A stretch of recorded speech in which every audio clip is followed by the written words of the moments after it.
Meu nome é Sofia e tenho 36 anos. Muitos me descreveriam como uma mulher de sucesso. Uma empresária do ramo de tecnologia que construiu tudo sozinha, mas o sucesso significa pouco quando sua própria família te exclui. A mensagem da minha mãe queima na minha memória até hoje. Você não vai. Seu pai quer apenas a família. Recebi essas palavras poucos dias depois de ter comprado para eles uma casa no valor de 900 mil. A traição me atingiu profundamente, mas eles não esperavam pela minha reação. Antes de eu contar essa história inacreditável, escrevam nos comentários de onde vocês estão assistindo e deixem um like e se inscrevam se dramas familiares tocam vocês. Eu cresci em um bairro suburbano comum em Porto Alegre. Pelo menos era o que parecia por fora. Cercas bem pintadas, gramado aparado, garagem para 2 carros. Mas, por trás da fachada, eu me sentia constantemente como uma estranha na minha própria casa. Eu era sempre lembrada de que significava menos do que todos os outros. Meu pai, Gregório, era gerente de banco e fez do seu trabalho o propósito de sua vida. Ele saía de casa antes do sol nascer e só voltava tarde da noite, com a pasta de trabalho parecendo colada na mão. Nos finais de semana, ele se trancava no escritório, supostamente para verificar documentos. Quando ele finalmente aparecia, sua atenção era voltada exclusivamente para o meu irmão mais novo, Tiago. Nunca para mim. O Tiago vai seguir meus passos um dia. Ele anunciava com orgulho nas festas de família, colocando a mão no ombro dele. Ele tem o faro para negócios dos Bragança. Eu, por outro lado, ficava em algum lugar ao fundo, invisível, apesar das minhas notas perfeitas e das inúmeras atividades extracurriculares em que me envolvia. Minha mãe, Diana, estava fisicamente presente, mas emocionalmente inacessível. A vida inteira dela girava em torno do meu pai. Quando eu ia até ela com um problema, a resposta era quase mecânica. Agora não, Sofia, seu pai teve um longo dia. No meu aniversário de 12 anos, isso ficou dolorosamente claro. Eu tinha planejado uma pequena festa com meus amigos da escola, feito convites à mão e preparado brincadeiras. De manhã, minha mãe anunciou casualmente que teríamos que cancelar, porque o Tiago tinha um torneio de futebol importante. Mas você me prometeu, sussurrei, debulhando-me em lágrimas. Seu pai quer ver o Tiago jogar, ela disse apenas enquanto arrumava o isopor com bebidas. Nunca remarcamos a festa. Em vez disso, 2 semanas depois, eles organizaram uma grande festa surpresa para o Tiago porque o time dele tinha ganhado o campeonato regional. Eu ajudei a decorar uma festa que nunca tive para mim. Aos 14 anos, parei de esperar qualquer coisa. Tornei-me independente porque não tinha outra escolha. Aprendi a preparar minhas próprias refeições, a lavar minhas roupas e a resolver meus problemas sozinha. Quando precisava de material escolar, trabalhava como babá, em vez de pedir dinheiro aos meus pais. A orientadora da minha escola, Dona Helena, tornou-se mais uma mãe para mim do que a minha própria biológica. Ela percebeu minha solidão e me apoiou na busca por faculdades e bolsas de estudo. Na minha cerimônia de premiação por desempenho acadêmico, foi ela quem apareceu. Meus pais estavam muito ocupados. Você tem um potencial extraordinário, Sofia, disse ela ao me entregar o certificado. E um dia, eles vão se arrepender de não terem visto isso. No meu aniversário de 18 anos, fiz minhas 3 malas e fui estudar longe, na USP, em São Paulo. Meu pai nem levantou os olhos do jornal quando me despedi. Minha mãe me deu um abraço rápido e logo se voltou para preparar o jantar do Tiago. A faculdade significava liberdade e solidão ao mesmo tempo. Trabalhei em 3 empregos de meio período enquanto cursava ciência da computação. Enquanto outros recebiam pacotes de casa ou visitas no fim de semana, meu contato com a família se limitava a breves telefonemas protocolares em feriados. Como estão suas notas? Meu pai perguntava, e na maioria das vezes nem esperava a resposta. A cada semestre, minha determinação aumentava. Eu me tornaria tão bem-sucedida que eles não poderiam mais me ignorar. Eu queria criar algo que eles não pudessem fingir que não existia. Cada noite virada trabalhando, cada refeição pulada, cada evento de networking usando roupas de brechó, alimentava o desejo de finalmente ser vista. Juliana foi a primeira pessoa a me mostrar amizade verdadeira. Ela percebia quando eu não comia e deixava metade do sanduíche dela para mim, sem querer. Quando peguei uma gripe forte durante as provas, ela me trouxe sopa e as anotações das aulas. Esses pequenos gestos eram estranhos para mim. Eles me curavam, mas ao mesmo tempo deixavam claro o quanto sempre me faltou. Sua família age como um bando de idiotas, disse ela uma noite, depois que recebi apenas um cartão de Natal endereçado genericamente aos moradores. Você merece muito mais, Sou. No último ano da faculdade, eu já estava trabalhando no software que mais tarde se tornaria o coração da minha empresa. Enquanto outros festejavam, eu desenvolvia protótipos e escrevia planos de negócios.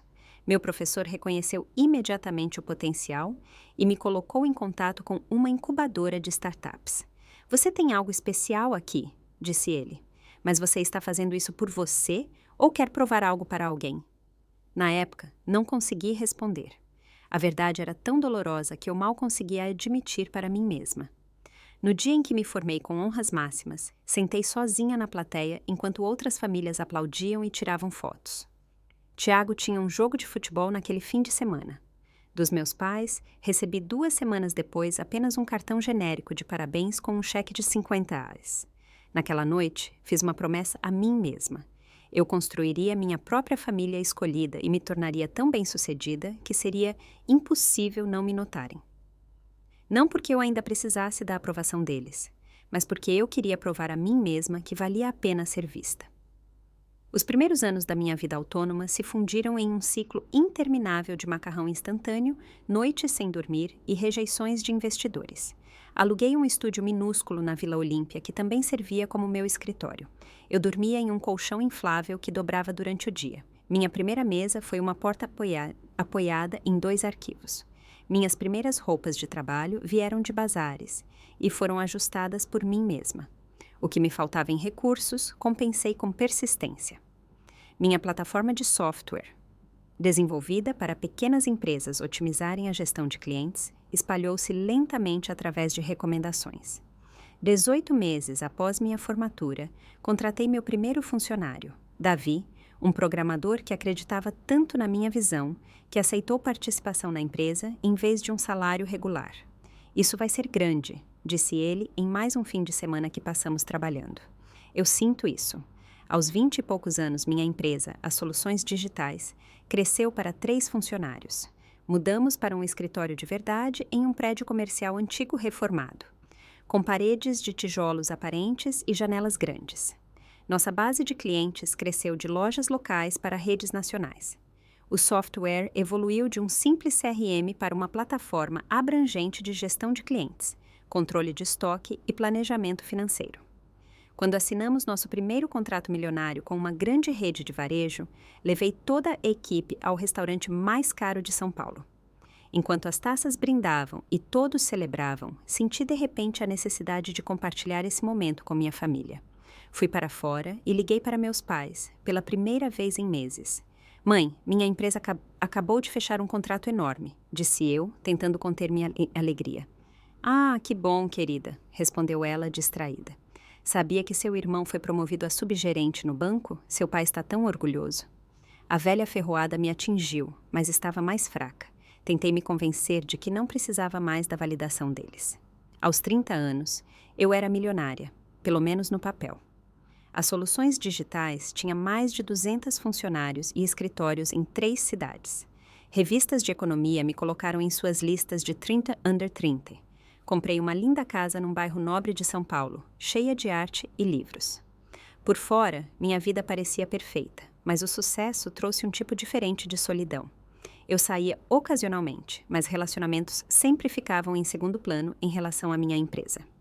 Juliana continuou sendo minha amiga mais próxima, embora tivesse se mudado para o Rio de Janeiro por causa de sua residência médica.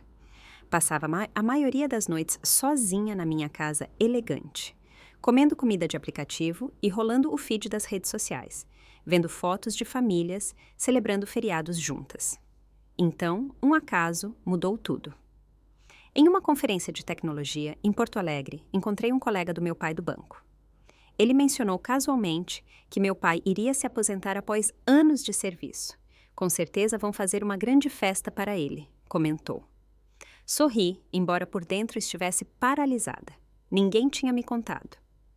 No quarto do hotel, encarei meu telefone por 1 hora antes de finalmente ligar. Surpreendentemente, meu próprio pai atendeu. Olá, Sofia, disse ele, a voz inalterada. Sua mãe disse que você está indo bem profissionalmente. A conversa foi truncada, cheia de pausas e perguntas superficiais. Mas foram mais palavras do que trocamos nos últimos anos juntos. No final, criei coragem. Tudo bem se eu visitar vocês enquanto estiver na cidade? Soube da sua aposentadoria. Um longo silêncio. Acho que tudo bem, disse ele finalmente. Quando vi a casa antiga, ela parecia menor do que na minha memória. A cerca precisava de pintura. O gramado tinha falhas, o portão da garagem estava amassado. Minha mãe abriu a porta. Seu cabelo estava agora completamente grisalho, o rosto marcado por rugas. Você parece bem-sucedida, disse ela, como se fosse o maior elogio de que era capaz. Na sala de estar, meu pai estava sentado em sua poltrona, jornal na mão, exatamente como antes, só que com óculos de leitura e dedos levemente trêmulos. O jantar foi desconfortável. Tiago também veio, agora com 30 anos e empregado no banco onde nosso pai trabalhava. O jeito condescendente dele comigo não havia mudado. Ele me interrompia constantemente e trazia qualquer assunto de volta para si mesmo. Mas quando minha mãe mencionou ter lido algo sobre minha empresa, vi nos olhos dele uma breve faísca de inveja. Você realmente dirige a empresa toda? Perguntou meu pai na sobremesa. A primeira pergunta direta da noite. Sim, respondi. Temos agora mais de 200 funcionários e escritórios em São Paulo, Rio e Brasília. Por um momento fugaz, achei ter visto respeito no olhar dele. Essa visita foi o início de uma aproximação cautelosa. Passei a ligar com mais frequência, enviava presentes de aniversário e Natal, e quando lançava um novo produto, mandava o press release para eles, embora nunca soubesse se liam. 6 meses após minha visita, minha mãe ligou inesperadamente. Seu pai tem tido problemas de saúde ultimamente, disse ela. Nada com risco de vida, apenas pressão alta e colesterol. O médico me aconselhou reduzir o estresse. Ouvi minha mãe falar sobre contas médicas e o custo dos remédios. Pela primeira vez, ela me confiava problemas familiares, uma estranha inversão de papéis. E embora eu soubesse que ela provavelmente só procurava contato porque eu era financeiramente bem-sucedida, senti ainda uma faísca de esperança. Eu posso ajudar, ofereci. Só me digam do que precisam. Ao longo do ano seguinte, assumi várias das despesas médicas deles. Enviei cartões presente para supermercados e restaurantes. A cada vez, a gratidão da minha mãe parecia sincera, embora contida. Meu pai nunca mencionou meu apoio diretamente, mas parou de mudar de assunto imediatamente quando eu falava da minha empresa. Tiago continuava sendo o filho de ouro, mas o brilho começava a desaparecer. Aos 30 anos, ainda morava em um apartamento financiado pelos meus pais. Sua posição como subgerente parecia envolver pouca responsabilidade. Em uma visita, ouvi por acaso meu pai perguntar a ele quando pretendia finalmente se esforçar de verdade. Em um telefonema pouco antes do meu aniversário de 31 anos, minha mãe contou que o telhado estava com vazamentos e possivelmente havia problemas na estrutura devido à umidade das chuvas constantes. Os reparos custam mais do que podemos pagar com a aposentadoria do papai, disse ela. Talvez tenhamos que nos mudar para algo menor. Pela primeira vez, ouvi preocupação real na voz dela. A casa da minha infância, o lugar onde tantas vezes me senti invisível, ameaçava escapar das mãos deles. Apesar do nosso passado difícil, não conseguia imaginar meus pais idosos sendo forçados a deixar seu lar após 35 anos. Eu vou aí, disse eu. Então podemos falar sobre soluções. Quando cheguei a Porto Alegre naquele fim de semana, a decadência da casa era pior do que eu esperava. O telhado não tinha goteira apenas em um lugar. A estrutura estava visivelmente comprometida. As paredes externas tinham rachaduras devido a problemas na fundação. Por dentro, a casa outrora impecável da minha mãe mostrava sinais claros de envelhecimento. Eletrodomésticos ultrapassados, carpetes gastos e manchas de infiltração em vários tetos. Durante o jantar em um restaurante local, meus pais finalmente expuseram sua situação financeira. A aposentadoria do meu pai era muito menor do que o previsto. A crise econômica tinha afetado seus investimentos. Despesas médicas haviam consumido suas economias. Há meses, eles pagavam as despesas diárias com cartões de crédito. Encontramos uma corretora, disse minha mãe, empurrando a comida no prato. Mesmo se vendermos, depois dos reparos e do restante da hipoteca, talvez sobre o suficiente para um apartamento pequeno, possivelmente nem em um bairro bom. Meu pai, que sempre fora excessivamente orgulhoso, parecia quebrado. Com os ombros caídos, olhava para o copo de água em vez de me encarar. Deveríamos ter planejado melhor, murmurou ele. Sempre disse aos meus clientes para se prevenirem e eu mesmo não fiz isso. Naquela noite, mal consegui dormir.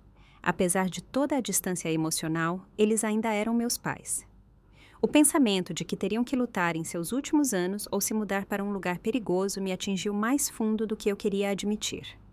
Eu tinha os meios para ajudá-los e de forma significativa. Na manhã seguinte, minha decisão estava tomada. No café da manhã, apresentei minha proposta. Quero comprar uma casa nova para vocês, disse eu, observando as expressões deles mudarem de confusão para incredulidade. Uma casa que combine com vocês, sem necessidade de reformas, em um bairro excelente. Não podemos aceitar isso, é impossível, começou minha mãe, mas a esperança nos olhos atraía. Não precisamos de esmola, disse meu pai rigidamente.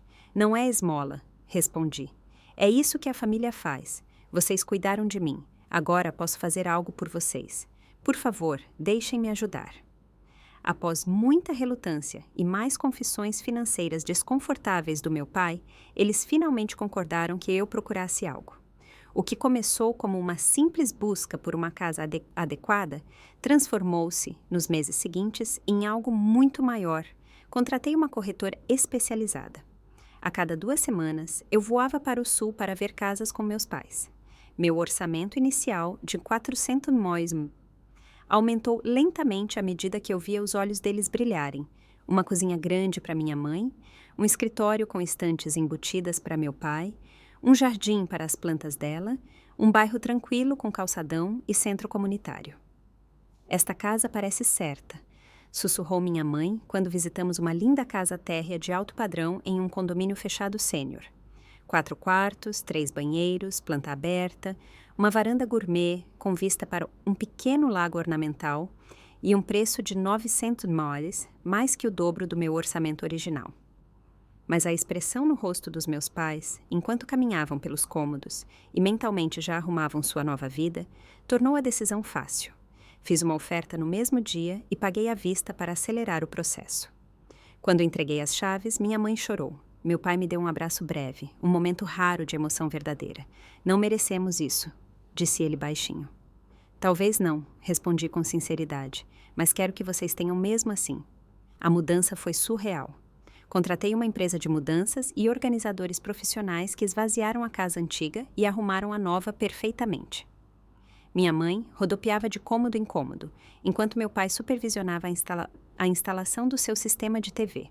Eu fiquei ali, parte da família e, no entanto, de fora. Aquela que possibilitou tudo, mas nunca pertenceu totalmente.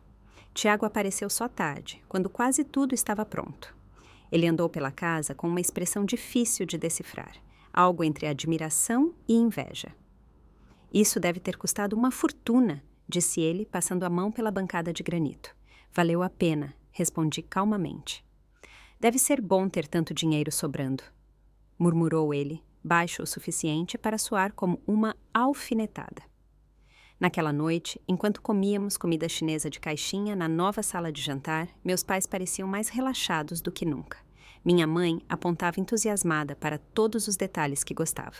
Meu pai assentia satisfeito da cabeceira da mesa. Pela primeira vez, senti que os tinha feito realmente felizes, como se eu finalmente tivesse conquistado um lugar verdadeiro à mesa da família. Na manhã seguinte, pouco antes de eu partir, minha mãe me puxou de lado.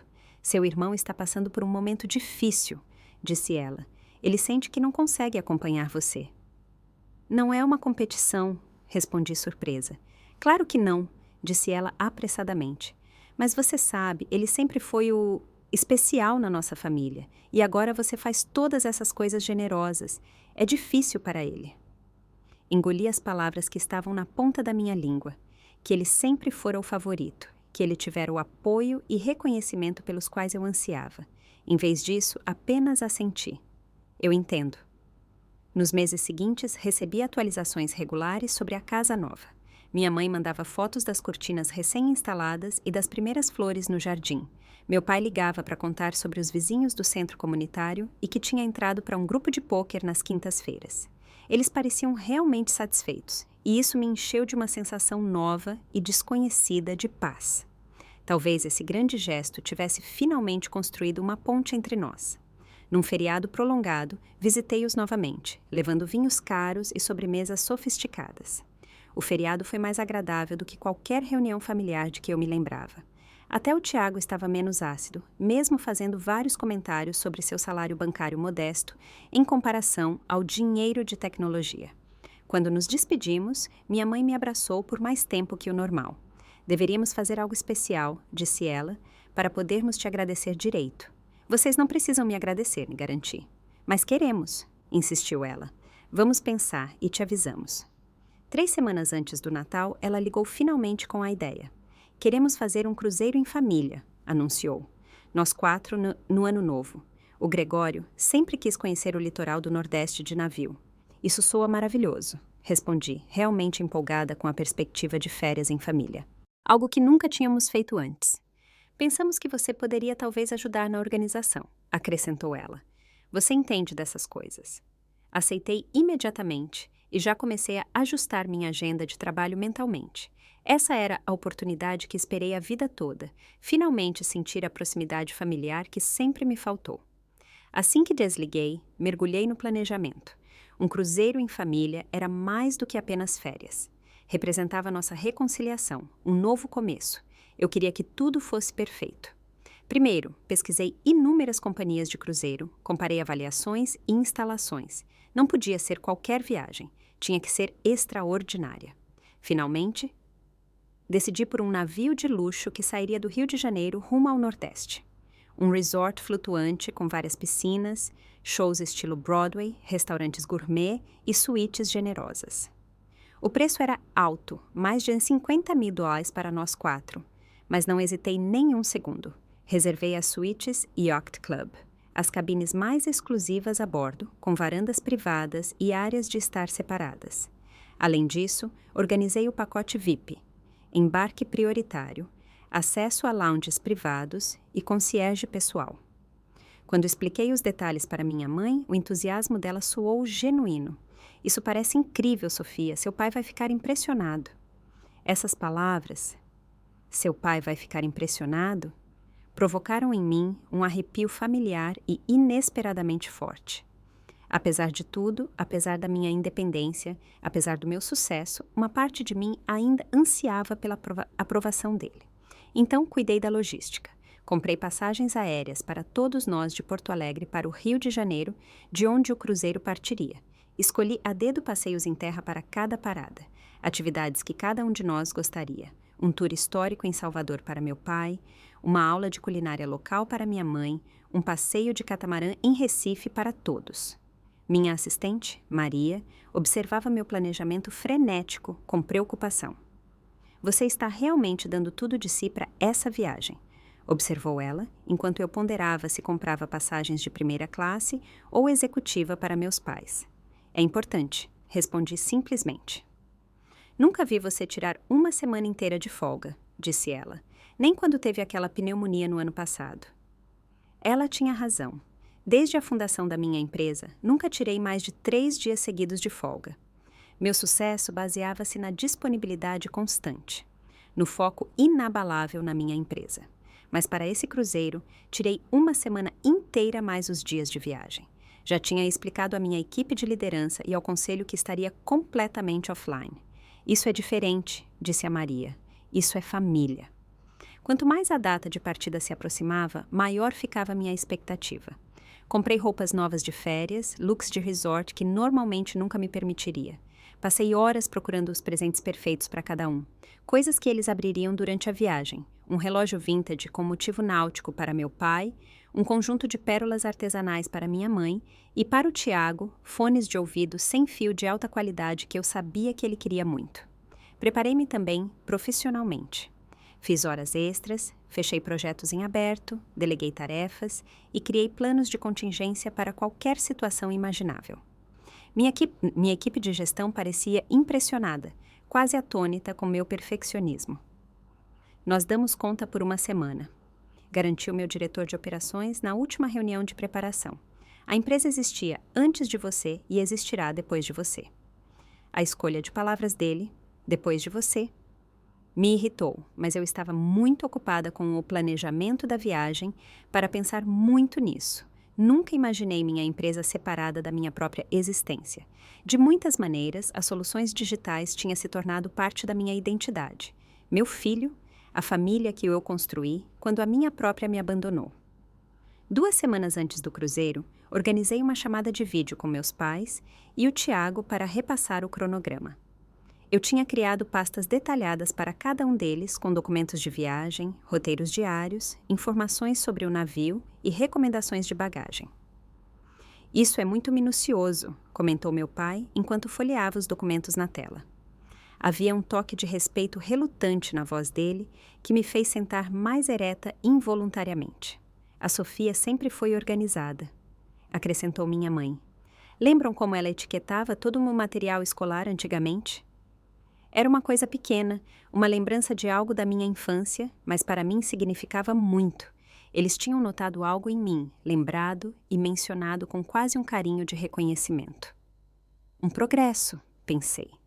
Tiago pareceu entediado durante a maior parte da conversa, rolando a tela do celular. Só quando mencionei os pacotes de bebidas ilimitadas que reservei para todos é que ele prestou atenção. Então já está tudo pago? Perguntou ele.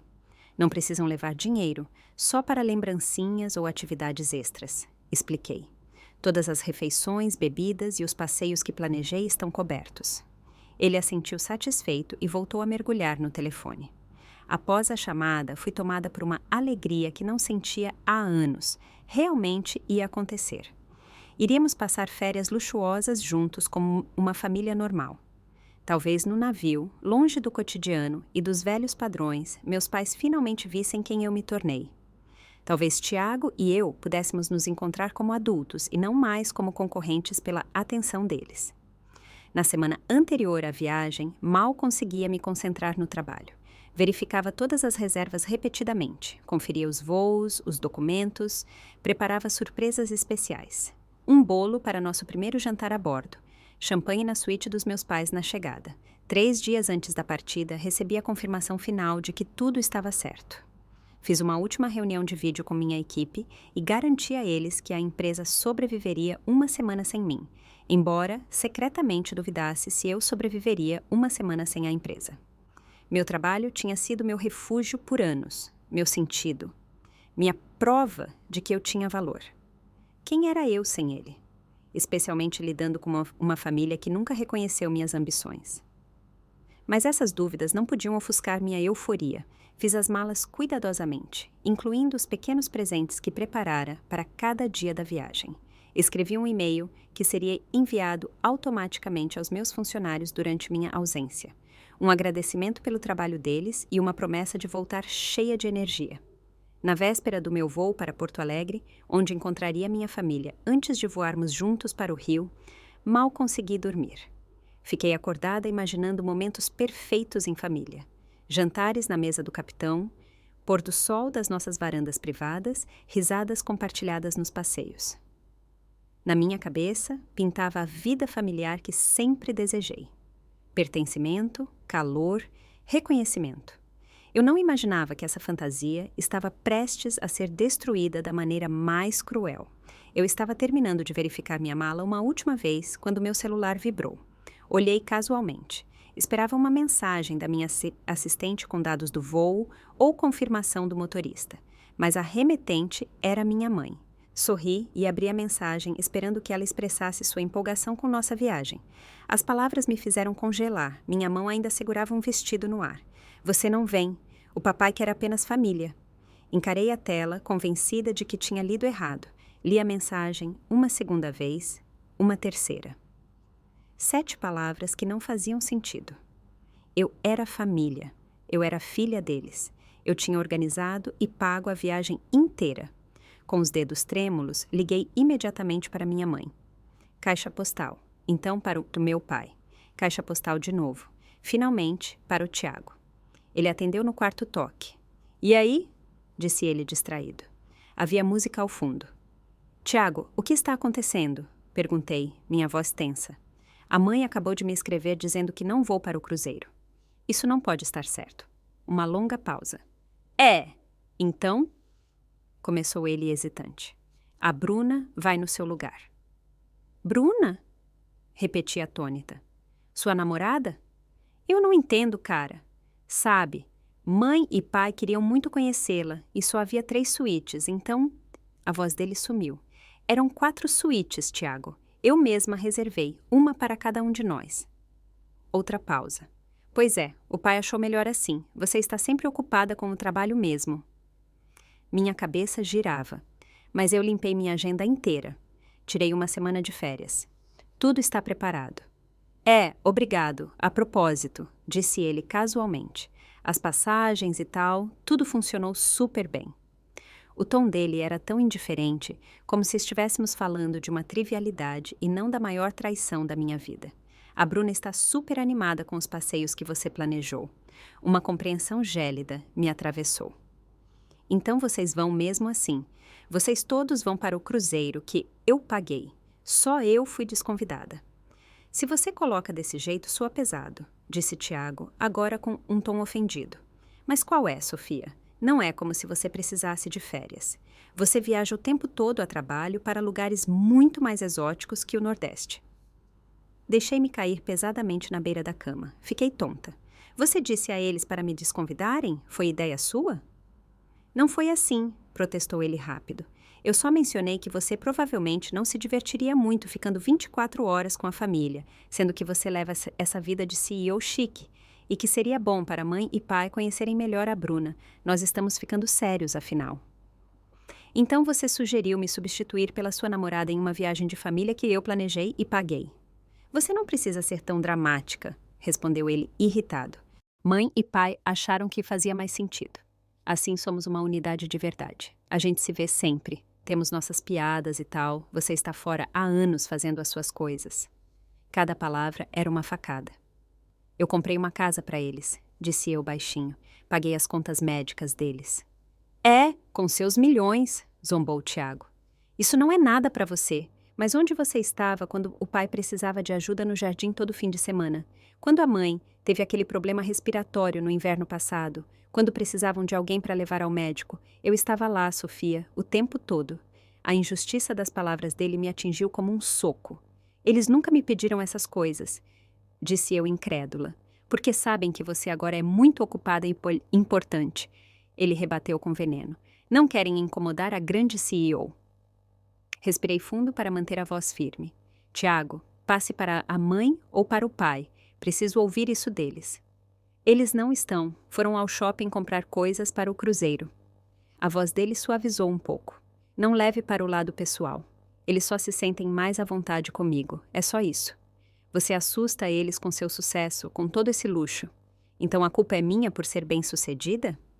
Ninguém diz que é sua culpa, respondeu ele. Mas o tom dizia exatamente isso. É simplesmente como as coisas são. O pai disse, e estou citando, que quer relaxar com a família, não sentir que está numa viagem de negócios com você falando da empresa o tempo todo. Essas palavras do meu pai doeram mais que tudo. Depois de tudo que fiz, ele ainda não me via como parte da família. Eu continuava sendo a estranha, a indesejada. E o que acontece com todo o dinheiro que gastei? Perguntei, embora a pergunta me parecesse amarga.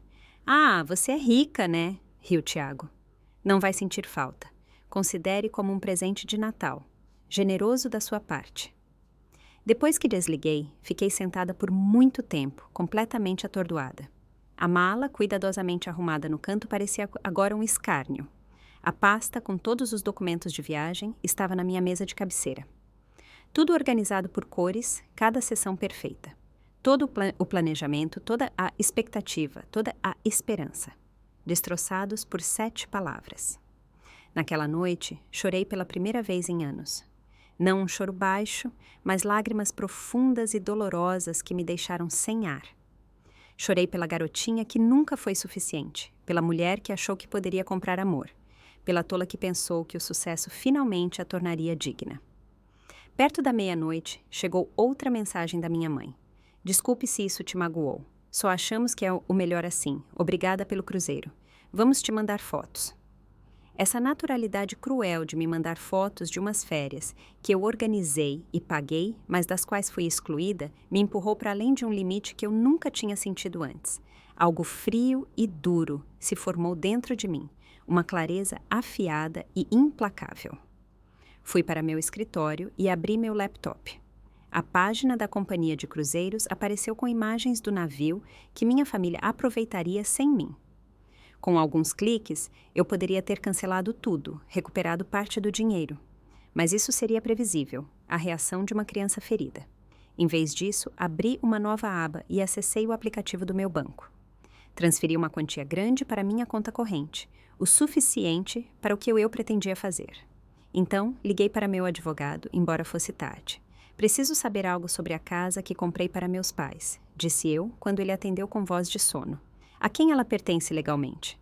A você, respondeu ele, após verificar rapidamente. Conversamos sobre transferi-la para seus pais, mas eles nunca assinaram os documentos finais. Tecnicamente, a escritura e o registro ainda estão no seu nome. Há algum problema? Nenhum, disse eu calmamente, enquanto um plano se formava na minha mente. Só queria esclarecer algo sobre os impostos. Desculpe o incômodo a essa hora. Desliguei e recostei-me na cadeira. Uma calma estranha tomou conta de mim. Eles não me aceitaram como família, apesar de tudo o que fiz. Eles exploraram minha generosidade e depois me deixaram de lado. Preferiram Tiago e a namorada dele a mim. E pela primeira vez na vida, eu sabia exatamente o que fazer a seguir. Se eles não me queriam como parte da família, talvez fosse hora de parar de agir como um membro da família. Na manhã seguinte, acordei com uma determinação que não sentia há anos. A dor ainda estava lá, uma pressão surda no peito, mas foi sobreposta por uma nova clareza. Eu não permitiria mais que meus pais ou o Tiago me usassem. Minha primeira ligação foi para minha assistente, Maria. Cancele minhas férias, disse eu, e reserve o próximo voo para Porto Alegre. Está tudo bem? Perguntou ela preocupada. Ainda não, respondi, mas vai ficar. Durante o voo, fiz vários telefonemas. Primeiro, liguei para Sérgio, o corretor de imóveis que me ajudou a comprar a casa para meus pais. Sofia, que surpresa, me cumprimentou. Como seus pais estão gostando da casa nova? É exatamente por isso que estou ligando, disse eu calmamente. Preciso vender a casa o mais rápido e discretamente possível. Uma breve pausa. A casa que você comprou há apenas 6 meses? Posso perguntar por quê? Circunstâncias familiares mudaram, respondi secamente. Quão rápido você consegue encontrar compradores? O preço é secundário. O tempo é crucial. Para aquele condomínio, tenho vários interessados que comprariam imediatamente, disse ele. Que prazo você imagina? Esta semana, disse eu. Os atuais moradores viajam amanhã por 7 dias. Quero a venda concluída antes que eles voltem. Uma pausa mais longa.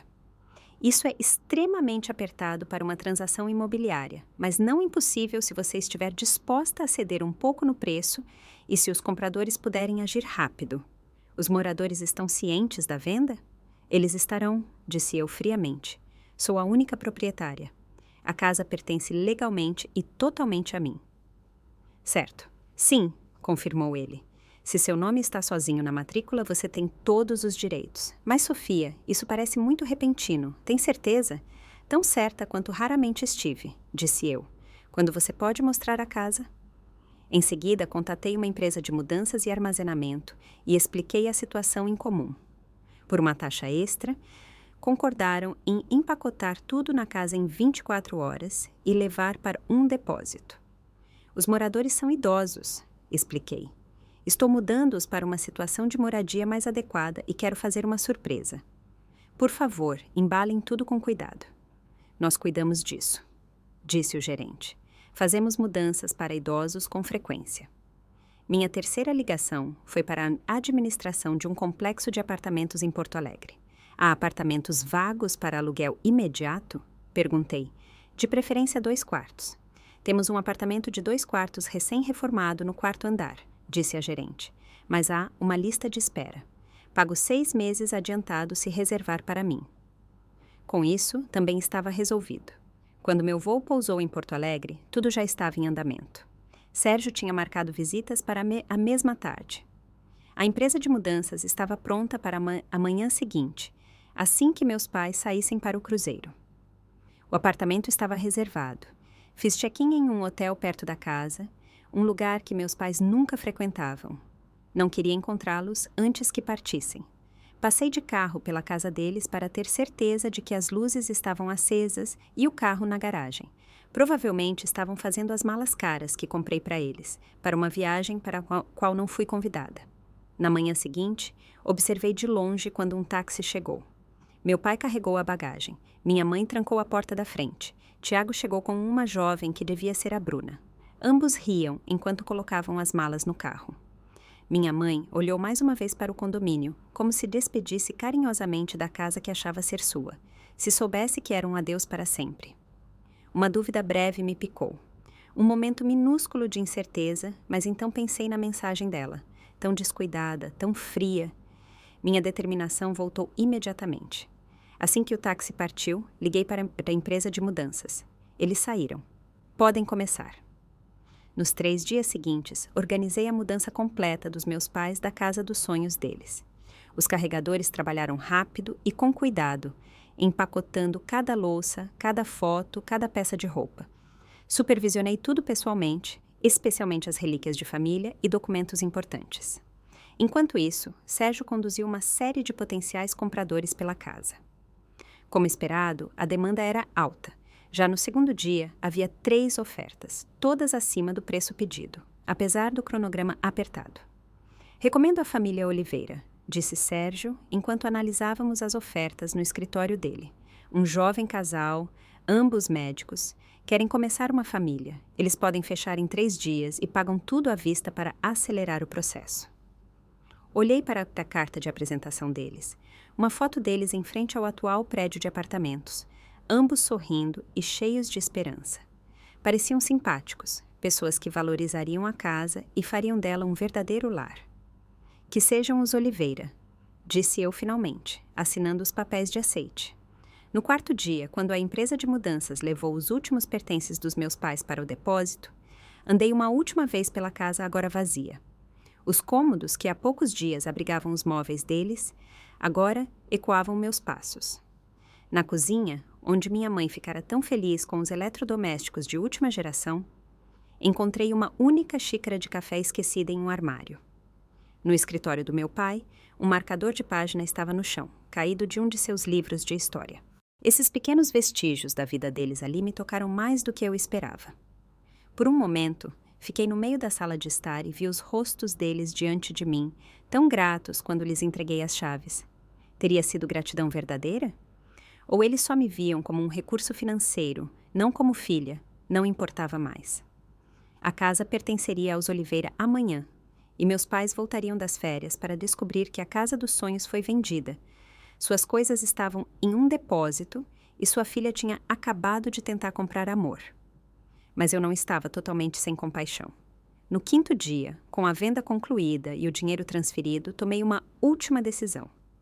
Aluguei um apartamento de 2 quartos, pequeno, mas agradável, em um condomínio para idosos em Porto Alegre e paguei 1 ano de aluguel adiantado. Mandei levar alguns dos móveis do depósito para lá, o suficiente para torná-lo funcional e um pouco familiar. Na cozinha, deixei uma pasta com o contrato de aluguel, as chaves do apartamento, o endereço e o código de acesso ao depósito onde estava o restante dos pertences, além de um cheque administrativo de $20.000. O suficiente para facilitar a transição, não o suficiente para comprar uma casa nova. Junto a isso, deixei uma carta. Datilografada, não manuscrita. Nela, expus meus motivos.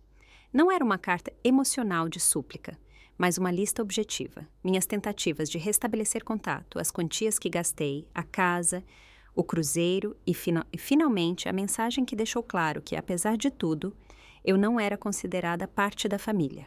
A carta terminava secamente. Não tentarei mais comprar um lugar na família de vocês. O apartamento está pago por 1 ano. Depois disso, vocês precisarão encontrar suas próprias soluções. O dinheiro serve para suas despesas imediatas. Seus pertences estão seguros e acessíveis a qualquer momento. Por favor, não me contatem a respeito da casa. A venda é legalmente válida e definitiva. Desejo tudo de bom a vocês. Sofia. No 6º dia, voei de volta para São Paulo. Deixei Porto Alegre e meus pais para trás. O navio de cruzeiro com minha família, menos eu, estava em algum lugar no litoral brasileiro. Os passageiros não faziam ideia da nova vida que os esperava ao retornar. Pela primeira vez em anos, senti-me realmente livre. Livre da busca desesperada por reconhecimento, livre da ilusão de que se pode comprar amor, livre para criar minha própria definição de família, baseada em laços verdadeiros, não em sangue e obrigação. Quando meu voo pousou em São Paulo, meu celular vibrou. Uma mensagem do Sérgio. Os Oliveira se mudaram, eles amaram a casa. Tem certeza de que era isso que queria? Absoluta, escrevi de volta. Alguns presentes custam caro demais. A primeira ligação veio 3 dias após o retorno dos meus pais do cruzeiro. Eu estava em uma reunião de diretoria quando o nome do meu pai apareceu na tela. Rejeitei e continuei falando. 10 minutos depois, minha mãe ligou, depois o Tiago, depois meu pai de novo. Coloquei o celular no modo não perturbe total. Até a noite, tinha 17 chamadas perdidas e mensagens. Não abri nenhuma. Em vez disso, concentrei-me no meu trabalho, aprovei um novo plano de desenvolvimento, conduzi entrevistas de emprego. Naquela noite, dormi melhor do que em meses. As ligações e mensagens continuaram, tornando-se cada vez mais urgentes.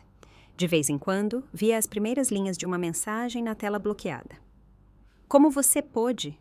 Precisamos conversar imediatamente. Isso é imperdoável. Nenhuma continha arrependimento, nenhuma mostrava compreensão, nenhuma tinha significado para mim.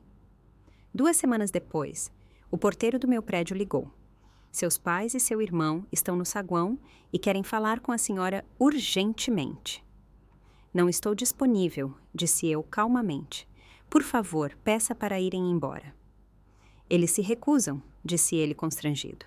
Então, por favor, informe a segurança. Não quero vê-los nem hoje, nem nunca. 1 hora depois, recebi uma ligação de um número desconhecido. Contra meu melhor juízo, atendi. Sofia Bragança, disse eu secamente. Senhorita Bragança, aqui fala Ricardo Tomás, advogado de seus pais, disse uma voz masculina. Ligo a respeito da casa em Porto Alegre que a senhora vendeu recentemente, anteriormente habitada por Gregório e Diana Bragança. A casa que me pertencia, corrigi, que estava registrada em meu nome com uma hipoteca que eu paguei. Tecnicamente isso é correto, admitiu ele. No entanto, pode haver uma questão referente a uma doação tácita ou um acordo verbal. Seus pais alegam que a senhora deu a casa de presente a eles. Eles têm algum documento assinado para isso? Perguntei, embora já soubesse a resposta. Não diretamente. Não, mas existem casos em que acordos verbais dentro da família foram reconhecidos. Dr. Tomás, disse eu calmamente, eu comprei essa casa inteiramente com meu próprio dinheiro. Permiti que meus pais morassem nela enquanto eu considerava transferir a propriedade para eles. Antes que isso pudesse acontecer, eles me mostraram claramente que não me consideram parte da família. Como isso era destinado a ser um arranjo familiar e eles mesmos declararam que eu não pertenço à família, eu estava totalmente no meu direito de vender minha propriedade.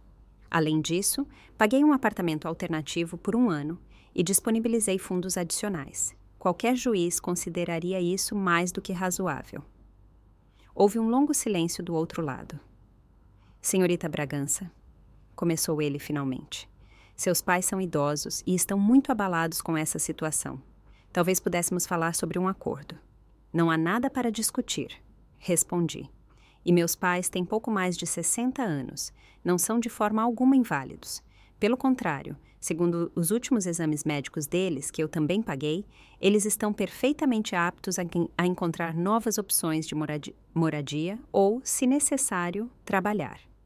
Se o senhor planeja medidas legais, por favor dirija todas as futuras comunicações ao meu advogado. Caso contrário, o assunto está encerrado. Depois de desligar, esperei que a culpa viesse, ou dúvida. Nada disso apareceu. Em vez disso, senti uma leveza, como se tivesse largado um fardo que carreguei a vida toda. 3 meses se passaram. O inverno deu lugar à primavera. Minha empresa lançou uma nova linha de produtos que recebeu críticas excelentes. Conheci novas pessoas, cultivei velhas amizades e comecei a sair em encontros ocasionalmente. Envolvi-me como mentora de jovens mulheres no setor de tecnologia e encontrei nisso uma forma de realização que não esperava. Então, numa manhã chuvosa de abril, recebi uma carta com carimbo de Porto Alegre. A caligrafia no envelope era da minha mãe. Pensei brevemente em jogar fora sem abrir, mas a curiosidade venceu. Dentro havia 5 páginas escritas com letra apertada. Sem saudação, a carta começava. O que você fez foi cruel e nós não merecíamos isso. Mas depois de meses de raiva, tive que me perguntar por que você agiu de forma tão drástica. Ela mencionou a mensagem de texto que me enviou antes do cruzeiro. Na época, pareceu a ela uma mudança de planos inofensiva. Agora vejo da sua perspectiva, depois de tudo o que você tinha feito por nós. Os parágrafos seguintes descreviam como minha mãe, aos poucos, tomou consciência de como eu tinha sido tratada durante toda a minha vida. Ela relatou conversas com uma terapeuta que a ajudou a reconhecer padrões de favoritismo e negligência emocional.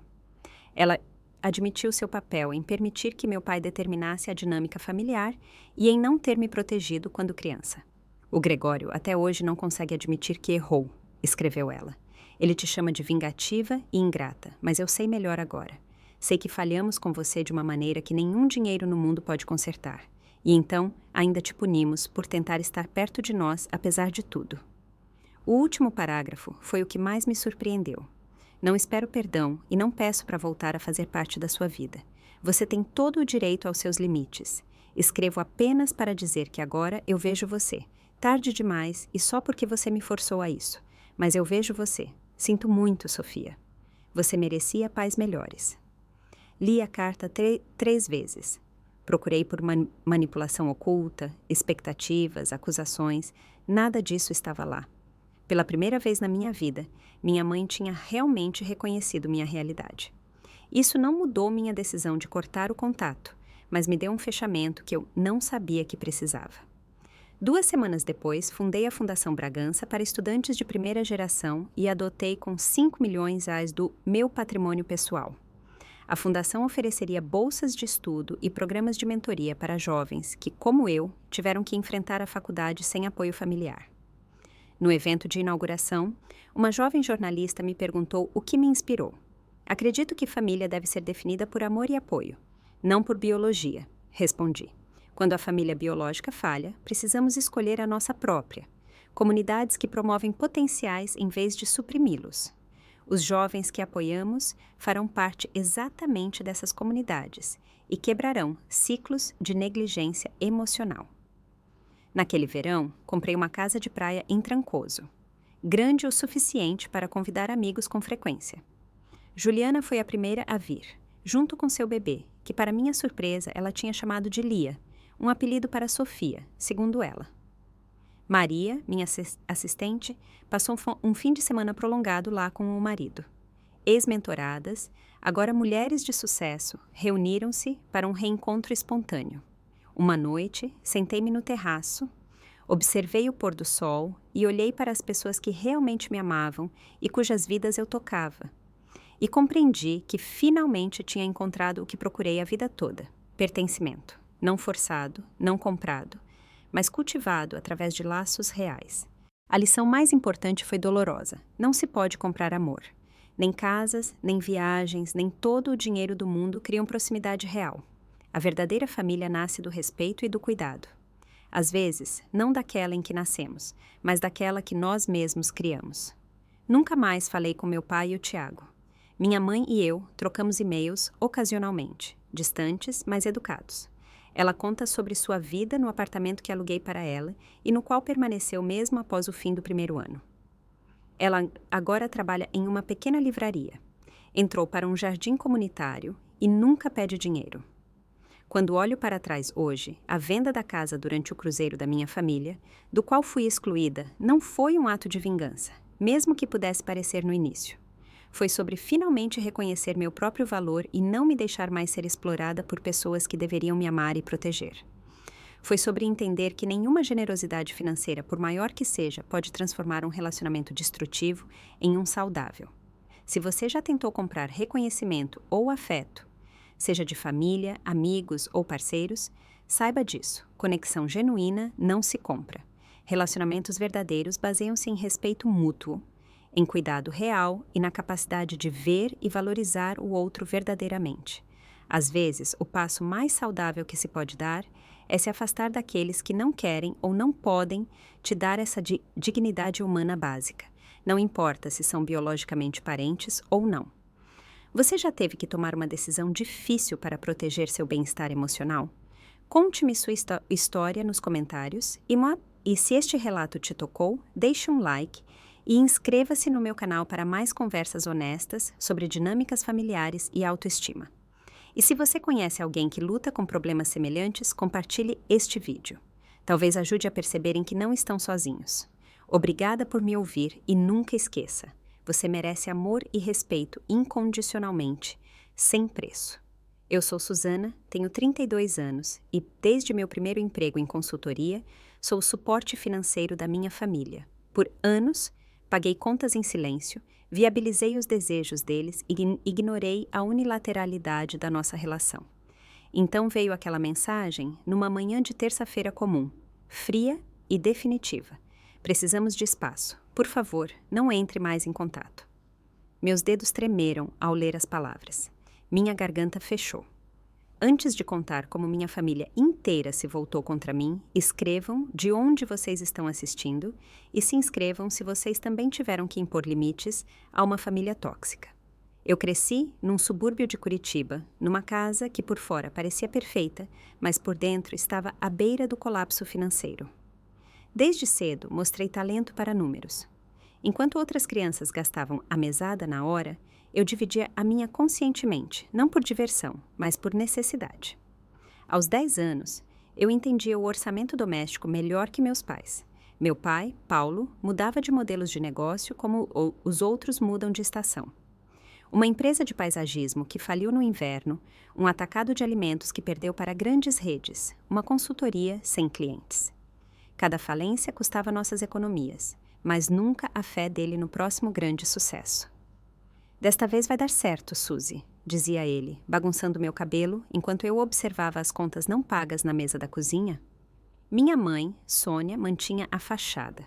Ela comprava produtos de marca, dava jantares que não podíamos pagar e mantinha assinaturas em clubes onde convivia com mulheres cujos maridos realmente ganhavam dinheiro. Ao contrário do meu pai, que apenas fingia. A impressão é o que conta, dizia ela, enfiando as faturas do cartão de crédito em uma gaveta que acreditava que ninguém abriria. Meus 3 irmãos mais novos viviam nessa ilusão. Júnior, 2 anos mais novo, achava que dinheiro simplesmente aparecia. Amanda adotou o gosto da minha mãe sem o desconforto das dívidas. Theo, o caçula, foi o mais mimado. Seu vício em jogos começou cedo, porque nossos pais compravam tudo para mantê-lo quieto. Eu escolhi um caminho diferente. Aos 16 anos, trabalhava no supermercado depois da escola. Durante minha graduação na Universidade Federal do Paraná, equilibrei 3 estágios e mantive uma média altíssima. Nada de viagens de spring break, nada de festas universitárias caras. Apenas trabalho, estudo e ligações ocasionais de casa quando as contas venciam. Meu primeiro emprego após a formatura, em uma grande consultoria financeira, mudou tudo. Um salário inicial de $7.000 parecia ganhar na loteria. Depois de um mês, quitei minhas dívidas estudantis, que eram poucas por ser federal, mas tinha custos de vida. Depois de 2 meses, comecei a ajudar em casa. Primeiro, só uma vez, a hipoteca, 3 meses atrasada. Depois, o seguro do carro do Júnior após o acidente dele. Depois, a carreira de influenciadora da Amanda. Depois, as mensalidades da faculdade particular do Theo, que ele desperdiçou quando largou o curso. Um padrão surgiu e eu o ignorei. As ligações sempre começavam com conversa fiada, mas invariavelmente terminavam em dinheiro. Minha mãe trabalhava com culpa sutil. Seu pai está sofrendo tanto com o estresse das contas, sabe? Estamos tão orgulhosos de você e do seu ótimo salário, mas não esqueça de onde você veio. Meu pai nunca conseguia pedir dinheiro diretamente. O orgulho dele proibia. Em vez disso, mencionava problemas que claramente precisavam de uma solução financeira. O aquecedor está fazendo barulho de novo. O técnico quer doar $2.000. Mundo louco. Júnior era mais direto. Mana, preciso de 1.500 até sexta, senão levam o carro. Assim que eu conseguir aquele emprego, te devolvo. Amanda vendia seus pedidos com promessas de futuro. Só $3.000 para esse curso de marketing, aí os patrocinadores vêm com certeza. Theo raramente entrava em contato sozinho. Geralmente meus pais pediam por ele, e quando ele escrevia diretamente, era tarde da noite após horas jogando. Meu aluguel vence amanhã. O dono tá enchendo o saco. Pode me transferir 2.000? Mês que vem, arrumo um emprego, prometo. A única voz da razão na nossa família era o tio Ricardo, irmão mais velho do meu pai. Ele via através do jogo há muito tempo e me puxou de lado 3 anos atrás, num almoço de Páscoa. Eles estão te usando, Susana, disse ele baixo, enquanto estávamos na garagem, longe da festa. Você sabe disso, não sabe? Eu assenti, mas os defendi por reflexo. É família. Eles fariam o mesmo por mim. Tio Ricardo ergueu as sobrancelhas com ceticismo. Fariam mesmo? Quando foi a última vez que alguém perguntou da sua vida sem querer algo? Eu não consegui responder, e esse silêncio disse tudo. Mesmo assim, continuei. Transferi dinheiro, paguei contas, financiei projetos, enquanto meus próprios sonhos ficavam em pausa. Meu apartamento continuava simples e funcional, enquanto eu refazia o telhado da casa dos meus pais. Eu dirigia um carro velho e confiável, enquanto pagava as parcelas do carro de luxo do Júnior. Passava minhas férias em estados vizinhos, enquanto financiava as viagens perfeitamente instagramáveis da Amanda para Bali e Grécia. No fundo, eu sabia que o tio Ricardo estava certo. Mas admitir a verdade significaria aceitar uma realidade dolorosa. O amor da minha família era condicional, dependente do que eu podia dar, não de quem eu era. Então, continuei dando, na esperança de que um dia, se eu realmente precisasse, eles estariam lá por mim também. Mas no último ano, as demandas se tornaram mais intensas. O que antes eram pedidos ocasionais viraram emergências semanais, cada uma mais urgente que a anterior. Em fevereiro, Júnior me ligou durante o trabalho, completamente transtornado. Estão levando meu carro, Susana. Tem um guincho na frente do meu prédio. Ao fundo, ouvi um motor a diesel que provava que ele não estava mentindo. Júnior, conversamos sobre isso. Você ia assumir as parcelas depois que eu paguei os últimos 3 meses. Eu sei, insistiu ele. Mas o emprego furou e apareceram despesas inesperadas. Essas despesas inesperadas eu descobri mais tarde no Instagram. Um fim de semana em Balneário Camboriú. Mesmo assim, transferi $4.000 para ele ainda durante a ligação. O guincho foi embora. 2 dias depois, Júnior postou fotos com um novo sistema de som. Em março, veio o mais novo projeto de negócios da Amanda. Depois que sua carreira de influenciadora de viagens fracassou, apesar das viagens caras que eu paguei, ela decidiu entrar no ramo da beleza. Custa só $10.000 para virar distribuidora, explicou ela no almoço, me empurrando um folheto brilhante. Os produtos se vendem sozinhos. O plano de comissão é incrível. Posso ganhar 6 dígitos em 6 meses. Reconheci o esquema de pirâmide imediatamente, mas a Amanda não queria ouvir. Você simplesmente não acredita em mim, acusou ela, com lágrimas perfeitamente encenadas. Todos apoiam meus sonhos, menos você. A ironia era quase insuportável. Eu era a única que realmente financiava os sonhos dela. O resto da família só dava palavras vazias. Ainda assim, cedi e transferi $5.000, metade do que ela queria. Ela pegou o dinheiro sem comentários e ficou 3 semanas sem falar comigo. Em abril, seguiu-se a emergência gamer do Theo. O computador dele estava muito fraco para os jogos mais novos. Ele precisava de $3.000 para upgrades. Quando sugeri que ele trabalhasse para o hobby dele, minha mãe ligou. Ele está passando por uma fase difícil, disse ela. Como se a fase dele, que durava 5 anos, fosse apenas temporária. Isso de jogos pode virar uma carreira. As pessoas ganham dinheiro de verdade com isso. Apontei que streamers de sucesso trabalhavam duro, um conceito para o qual Theo não mostrava nenhum sinal. Seguiu-se um silêncio gélido, depois uma ligação do meu pai, me acusando de não apoiar o sonho do seu irmão. Em maio, vieram os reparos da casa. Inicialmente $6.000 razoáveis por um telhado com goteiras. Mas assim que os pedreiros entraram, surgiram mais problemas. De 6.000 viraram 10, depois 15, depois 20. Cada vez recebia ligações lamentando custos inesperados que não podiam esperar. Numa visita em junho, notei algo estranho. Embora os reparos fossem pouco visíveis por fora, de repente havia um conjunto de sofás novo na casa dos meus pais, e meu pai usava um relógio caro. Quando perguntei com cuidado, minha mãe reagiu imediatamente na defensiva. Não somos crianças, Susana. Não temos que te explicar cada centavo. Ela alegou que os pedreiros tinham descoberto cupins nos móveis antigos e por isso tiveram que trocar. A justificativa soava ilógica, mas insistir só causaria briga. Então tentei de outra forma no almoço de família de domingo. Ofereci ajudar a todos a criar planos financeiros, definir orçamentos para se tornarem mais independentes a longo prazo. Eu ajudo com prazer, disse com cuidado, mas acho que precisamos de uma solução sustentável. Encontrei umas ferramentas ótimas que poderíamos usar juntos. O clima mudou drasticamente. Minha mãe cutucava-ia a comida. Meu pai pigarreava repetidamente. Meus irmãos de repente olhavam fixamente para seus celulares. Quer dizer que você não vai mais nos ajudar? Perguntou minha mãe finalmente, com um tom magoado. Não, de jeito nenhum. Tentei suavizar imediatamente. Só pensei que seria bom se vocês tivessem mais controle sobre as finanças de vocês. Nós nos viramos muito bem, disse meu pai secamente e encerrou a conversa. Mais tarde, enquanto ajudava a arrumar a cozinha, ouvi Amanda e minha mãe cochichando na despensa. Ela está ficando cada vez mais controladora, sussurrou Amanda. Só porque tem dinheiro, acha que pode ditar regras para a gente. Ela sempre foi assim, respondeu minha mãe. A senhorita perfeita com seus orçamentos e cofrinhos. Ela não entende que nem todo mundo pensa em dinheiro o tempo todo. Fiquei paralisada, com um pano de prato na mão. As palavras delas me atingiram mais fundo do que imaginavam. Era essa a imagem que tinham de mim? Não generosa, mas controladora. Não responsável, mas obcecada por dinheiro. Apesar dessa descoberta, continuei ajudando durante todo o verão e outono. Mas minhas perguntas ficaram mais críticas, minhas transferências mais hesitantes. Ficava cada vez mais claro para mim. Eu não estava apoiando o desenvolvimento deles.